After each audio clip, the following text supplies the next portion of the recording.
Hello students, previous chapter में हमने company account के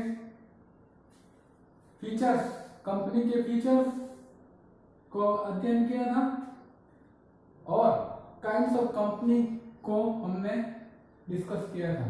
तो हम काइंड्स ऑफ कंपनी को देखें क्लासिफिकेशन ऑफ कंपनीज में। तो फर्स्ट हमने डिस्कस किया था unlimited liability company. It means member की लायबिलिटी अनलिमिटेड होती है। इसमें कंपनी के लोन को मेंबर को पर्सनल प्रॉपर्टी से चुकाना पड़ता है।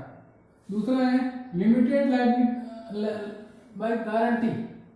लिमिटेड बाय गारंटी कंपनी में क्या होगा कि एक फिक्स गारंटी कहते हैं कि कंपनी जब वाइंड अप होगी, जब कंपनी बंद होगी, तब एक फिक्स अमाउंट गारंटी, जो जितना अमाउंट का गारंटी दिया है मेंबर, वो कंपनी को पे करेगा।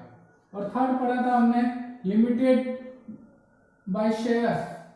लिमिटेड बाय शेयर्स में मेंबर सिर्फ उतना अमाउंट देने के लिए लायबल होगा जितना उसका जितना शेयर लिया है उस शेयर में जितने देने बाकी हैं। मान लो 100 रुपए का शेयर लिया है और 80 रुपए दे चुके हैं, पहले ही दे चुका कंपनी को, तो 20 रुपए और दे देगा। तो ये हो गया लिमिटेड बाय शेयर्स। अब लिमिटेड बाय शेयर्स को फर्दर 3 कैटेगरी में क्लासिफाई किया है। फर्स्ट है प्राइवेट कंपनी, जो हम पहले डिस्कस कर चुके हैं, प्राइवेट कंपनी। और दूसरी है पब्लिक कंपनी, वो भी हम प्रीवियस वीडियो में डिस्कस कर चुके हैं। अब एक और है लिमिटेड बाय शेयर्स में वन पर्सन कंपनी, जिसको हम शॉर्ट में ओपीसी कहेंगे। कंपनीज एक्ट 2013 में ये एक नई तरह की कंपनी इंट्रोड्यूस की है। कंपनीज एक्ट 2013 के अंतर्गत नई टाइप की कंपनी हमने ये कंपनीज एक्ट के द्वारा इंट्रोड्यूस की गई है। इसको बोलते हैं वन पर्सन कंपनी। इन ओपीसी या वन पर्सन कंपनी में क्या होगा, क्या फीचर्स है इसके, तो only one person can form OPC. अभी तक हमने पढ़ा है कम से कम प्राइवेट लिमिटेड में कम से कम 2 व्यक्ति चाहिए और पब्लिक लिमिटेड में 7 व्यक्ति चाहिए। लेकिन अब ये नया तरीके की कंपनी स्टार्ट फॉर्म कर सकते हैं हम, जिसमें एक अकेला व्यक्ति कंपनी का फॉर्मेशन कर सकता है। तो इसके फीचर्स है, first feature is only one person can form A OPC company. दूसरा है paid up capital can not exceed 50 lakh. जो कंपनी बनाएंगे उसकी जो शेयर कैपिटल यानी पेड अप कैपिटल होगी वो 50 लाख से ज्यादा नहीं होगी। 50 लाख से ज्यादा होते ही फिर उसको हमें प्राइवेट या पब्लिक लिमिटेड कंपनी में कन्वर्ट करना पड़ेगा, कुछ लीगल फॉर्मेलिटी करनी पड़ती है इसके लिए। नेक्स्ट है एनुअल टर्नओवर। एनुअल टर्नओवर का मतलब पूरे सालाना बिक्री कैन नॉट एक्सीड 2 करोड़। तो कंपनी की सालाना बिक्री भी 2 करोड़ से ज्यादा नहीं होनी चाहिए। 2 करोड़ से जब ज्यादा बिक्री होने लग जाएगी, एवरेज बिक्री सिर्फ 3 साल की एवरेज निकालेंगे, 2 करोड़ से ज्यादा जब होने लग जाएगी, तो फिर उसको प्राइवेट कंपनी या पब्लिक कंपनी में कन्वर्ट करना पड़ेगा।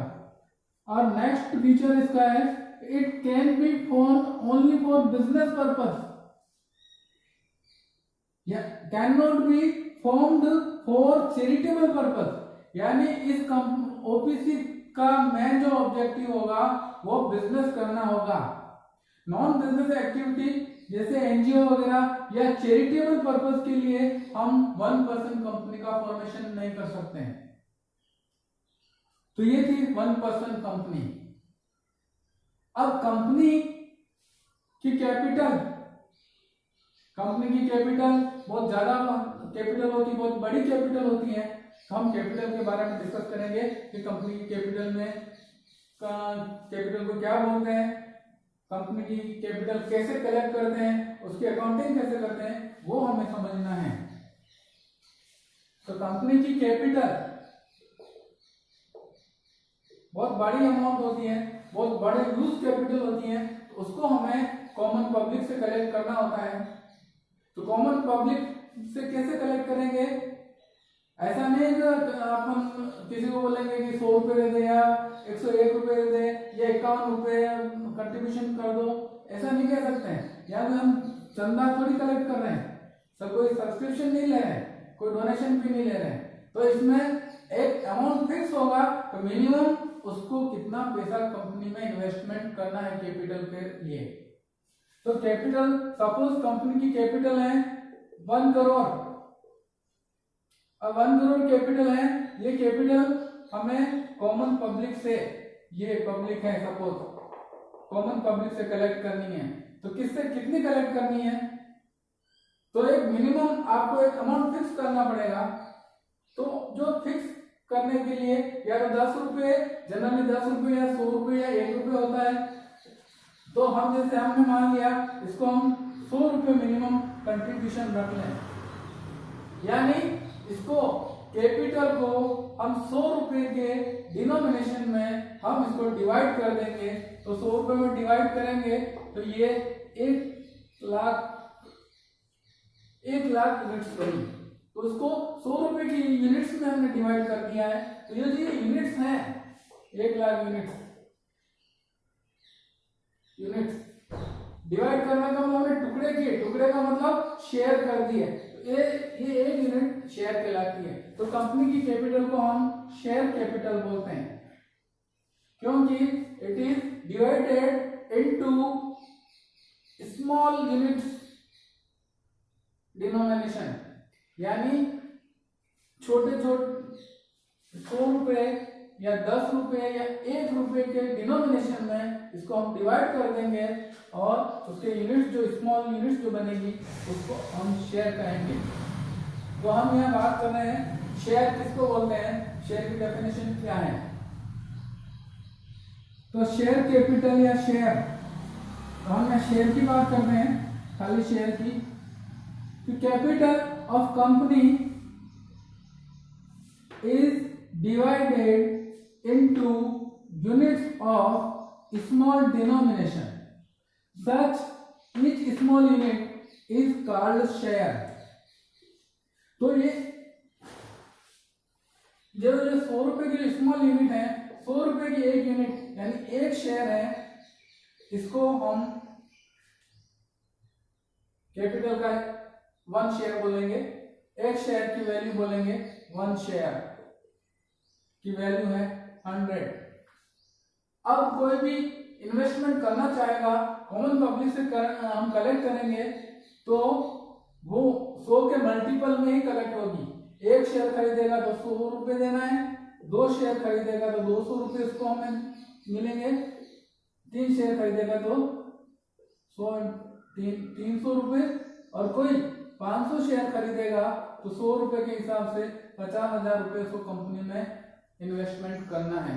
तो ये व्यक्ति 100 रुपये तक का कंपनी का ओनर माना जाएगा, ये मेंबर 200 रुपये तक का ओनर माना जाएगा, और ये व्यक्ति 300 रुपये तक का ओनर माना जाएगा, और ये व्यक्ति 50,000 रुपये तक का ओनर कंपनी का माना जाएगा। तो जिसकी जितनी कैपेसिटी है वो उतने शेयर खरीद सकता है, और कंपनी डिसाइड करती है किसको कितने शेयर देने हैं। तो ये शेयर, नंबर ऑफ शेयर और डिनोमिनेशन से मल्टीप्लाई करेंगे तो उसका इन्वेस्टमेंट अमाउंट आ जाएगा।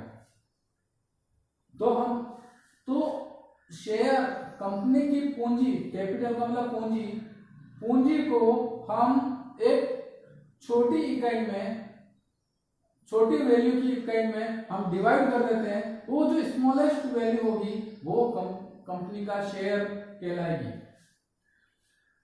अब शेयर भी अलग अलग तरीके के होते हैं। Generally share, kinds of share हम डिस्कस करेंगे। 2 तरह के शेयर होते हैं। तो first, under section 43 of companies act 2013 में काइंड्स ऑफ शेयर का मेंशन कर रखा है। तो फर्स्ट है प्रेफरेंस शेयर। प्रेफरेंस शेयर का मतलब है ऐसे शेयर जिनको 2 प्रेफरेंशियल राइट कंपनी एक्ट में दिए गए हैं। प्रेफरेंशियल राइट का मतलब पहले उनका अधिकार है, तो उनको बोलते हैं preference share. those shares which carry following to preferential right, यानी इनको प्रायोरिटी दी जाती है इन दो चीजों में।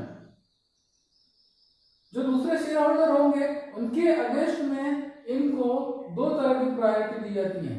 पहली है to receive first priority to receive fixed rate dividend before dividend to equity share. इसका मतलब दो तरह के शेयर होते हैं, एक प्रेफरेंस शेयर और दूसरे इक्विटी शेयर। प्रेफरेंस शेयर को पहला राइट है कि वो जब कंपनी का जो प्रॉफिट होगा ईयर एंड में, जब प्रॉफिट का बंटवारा करेंगे तो प्रेफरेंस शेयर होल्डर को फिक्स रेट से फिक्स इनका रेट रहेगा, तो उनको इतना देना, 10% देना है, 20%, 15% देना है। ये पहले से मेंशन होता है शेयर के साथ कि कितना परसेंट उसको प्रॉफिट में शेयर मिलेगा। तो जो कंपनी का प्रॉफिट है सपोज 4 लाख, तो इसमें से पहले 2 लाख 3 लाख रुपए उनको प्रेफरेंस शेयर होल्डर को देने हैं, प्रेफरेंस शेयर होल्डर को, तो पहले उनको दे देंगे। उसके बाद बचेगा वो इक्विटी शेयर होल्डर को मिलेगा, इक्विटी को मिलेगा। यानी जो एनुअल प्रॉफिट होगा उसमें से एक fix amount preference share holder को प्रॉफिट के रूप में दी जाएगी, उनको प्राप्त करने का अधिकार है पहले, और बाद में इक्विटी शेयर होल्डर को मिलेगा। दूसरा राइट है to receive return on capital before equity shares when company is wound up. इसका मतलब है कि जब कंपनी बंद होगी तो प्रेफरेंस शेयर होल्डर ने जो अपने को पैसा कैपिटल दी है और कंपनी बंद हो रही है, तो जो भी कंपनी बंद होगी तो जितना भी पैसा हमारे पास अवेलेबल होगा उसमें से पहले कैपिटल प्रेफरेंस शेयर होल्डर को लौटाई जाएगी और बाद में बचेगी तो इक्विटी शेयर होल्डर को देंगे, और नहीं बचेगी तो इक्विटी शेयर होल्डर को नहीं देंगे। तो प्रेफरेंस शेयर होल्डर को पहले कैपिटल दी जाएगी और बाद में बची हुई कैपिटल इक्विटी शेयर होल्डर को लौटाई जाएगी। तो दो प्रेफरेंस शेयर होल्डर, इनको पूर्वाधिकार है, अधिमान शेयर होल्डर भी बोलते हैं हिंदी में।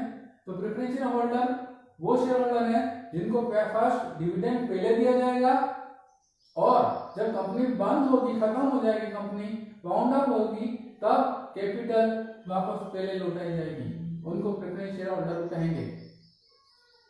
नेक्स्ट काइंड ऑफ शेयर है इक्विटी शेयर। प्रेफरेंस शेयर दो ही काइंड है, फर्स्ट प्रेफरेंस शेयर और इक्विटी शेयर। अभी हमने डिस्कस किया था ये जो दो राइट प्रेफरेंस शेयर होल्डर को होते हैं वो इक्विटी शेयर होल्डर को नहीं होते हैं। अर्थात इक्विटी शेयर होल्डर को प्रॉफिट का जब डिस्ट्रीब्यूशन करेंगे तो प्रेफरेंस शेयर होल्डर को करने के बाद बचेगा तो उनको पेमेंट करेंगे, ज्यादा बचा तो ज्यादा करेंगे और कम बचा तो कम करेंगे। इनका कोई रेट ऑफ डिविडेंड फिक्स नहीं है, कम भी मिल सकता है, ज्यादा भी मिल सकता है, और किसी साल बिल्कुल भी नहीं मिल सकता है। वो डिपेंड करता है कि कितना प्रॉफिट अवेलेबल है।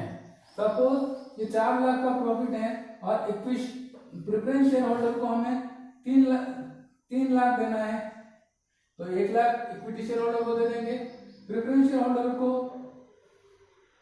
2 लाख देना है तो 2 लाख इक्विटी शेयर होल्डर को मिल जाएंगे। अगर प्रेफरेंस शेयर होल्डर को अगर 1 ही लाख देना है तो बाकी बचा हुआ 3 लाख इक्विटी शेयर होल्डर को मिलेगा। तो पहले इनका तो फिक्स होगा 1 लाख, तो हर साल 1 लाख, फिर बचा हुआ इनको देंगे। सपोज प्रेफरेंस शेयर होल्डर को 4 लाख देना है और अब बचाएंगे प्रॉफिट 4 में से 4 पूरा प्रेफरेंस, 4 लाख का प्रॉफिट हुआ और 4 लाख का पूरा प्रेफरेंस शेयर होल्डर को दे दिया, और इक्विटी शेयर होल्डर के लिए नहीं बचा है तो नहीं देंगे। तो प्रेफरेंस शेयर होल्डर का प्रॉफिट की रेट फिक्स होगी और इक्विटी शेयर होल्डर की रेट फिक्स नहीं होगी। तो इक्विटी शेयर होल्डर वो हैं जिनको डिविडेंड प्रेफरेंस शेयर होल्डर को देने के बाद बचा हुआ डिविडेंड उनको कम या ज्यादा जो भी है दिया जाएगा। दूसरी बात है जब कंपनी वाइंड अप होगी, कंपनी जब खत्म होगी, वाउंड अप होगी, तब पहले प्रेफरेंस शेयर होल्डर को पैसा लौटाने के बाद, उनकी कैपिटल लौटाने के बाद इक्विटी शेयर होल्डर को कैपिटल रिटर्न किए जाएगी। तो सिंपल है, ये जो 2 राइट इनको है वो इनको नहीं है, इनको पहले दिया जाएगा, इनको बाद में दिया जाएगा। दोनों राइट जो भी पेमेंट करने हैं वो बाद में करेंगे इनको। अब बात करते हैं difference between preference share and equity share. Preference share और इक्विटी शेयर में क्या डिफरेंस है, यहाँ हम ब्रीफ में थोड़ा सा डिस्कस करेंगे। तो हम एक टेबल बना देंगे, बेसिस दो डिफरेंस क्या है, पॉइंट क्या है, प्रेफरेंस शेयर और इक्विटी शेयर में क्या डिफरेंस है, पॉइंट बेसिस पे। फर्स्ट है डिविडेंड। अभी हमने डिस्कस किया था कि डिविडेंड, प्रेफरेंस शेयर होल्डर को dividend paid before equity shares. Equity share को पेमेंट करने के पहले प्रेफरेंस शेयर को किया जाएगा, और इक्विटी शेयर होल्डर का में लिखेंगे पेड आफ्टर प्रेफरेंस शेयर, इनको प्रेफरेंस शेयर होल्डर के बाद में दिया जाएगा। इसी तरह return of capital. Capital return का मतलब है जब कंपनी बंद होगी, समाप्त हो रही होगी, तब कैपिटल प्रेफरेंस शेयर होल्डर को पहले दिया जाएगा, यानी capital is return before equity share holder on wound up of company, and equity share holder will be return their capital after preference share holder, तो इनको बाद में दी जाएगी। तीसरा है rate of dividend. Rate of dividend preference share holder के लिए fix rate होगा, हर साल एवरी ईयर हम फिक्स रेट से डिविडेंड देंगे, जो पहले से कंपनी के आर्टिकल ऑफ एसोसिएशन में मेंशन होगा। और इक्विटी शेयर होल्डर को डिविडेंड की रेट कम या ज्यादा भी हो सकती है, हायर या लोअर भी हो सकती है, क्योंकि बचा हुआ प्रॉफिट देना है, ज्यादा बचा तो उनको ज्यादा देना है, और कम बचा है तो कम देना है। और नेक्स्ट मैन है मैनेजमेंट।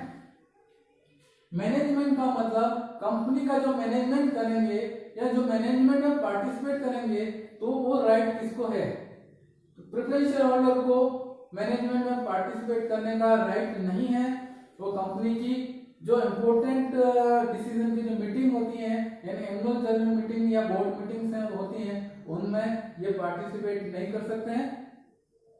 और इक्विटी शेयर होल्डर को कंपनी का मैनेजमेंट में पार्टिसिपेट करने का राइट है। तो सारे शेयर होल्डर तो मैनेज नहीं करेंगे कंपनी को, पर उस शेयर होल्डर के द्वारा जो बोर्ड ऑफ मैनेजमेंट और बोर्ड ऑफ डायरेक्टर जो इलेक्ट किया जाता है, वो उनका मैनेजमेंट देखेंगे। तो बोर्ड ऑफ डायरेक्टर और बोर्ड ऑफ मैनेजमेंट इलेक्ट करने में ये वोटिंग कर सकते हैं। इसका मतलब सारे शेयर होल्डर को वोट देने का अधिकार है। तो इक्विटी शेयर पार्टिसिपेट करेंगे मैनेजमेंट में, और प्रेफरेंस शेयर पार्टिसिपेट नहीं करेंगे। तो कंपनी के जो रियल ओनर हैं वो इक्विटी शेयर होल्डर ही होते हैं। इसलिए जब भी शेयर कैपिटल की बात आती है, तो जो पब्लिक है वो इक्विटी शेयर लेना पसंद करती है, जो रिस्क उठा सकते हैं। इसमें रिस्क है, थोड़ा रिस्की होते हैं, डिविडेंड कम भी मिलेगा, ज्यादा भी मिलेगा, और उनके शेयर मार्केट में रेट भी कम या ज्यादा फ्लक्चुएट होते हैं, कम ज्यादा जल्दी होते हैं। ये थोड़े कम रिस्की होते हैं। तो जो कम रिस्क लेना पसंद नहीं करता वो प्रेफरेंस शेयर खरीदेगा, और जो रिस्क लेना पसंद करता है वो इक्विटी शेयर में इन्वेस्टमेंट करेगा। तो आज हमने डिस्कस किया है मेनली काइंड्स ऑफ शेयर्स और वन पर्सन कंपनी। तो काइंड्स ऑफ शेयर्स में दो तरह के शेयर होते हैं, और उसका जो डिफरेंस है हमने डिस्कस किया है। अब नेक्स्ट वीडियो में पढ़ेंगे हम शेयर कैपिटल, इसकी अकाउंट शेयर कैपिटल कितने तरह की होती है और इसकी अकाउंटिंग कैसे होती है। Thank you.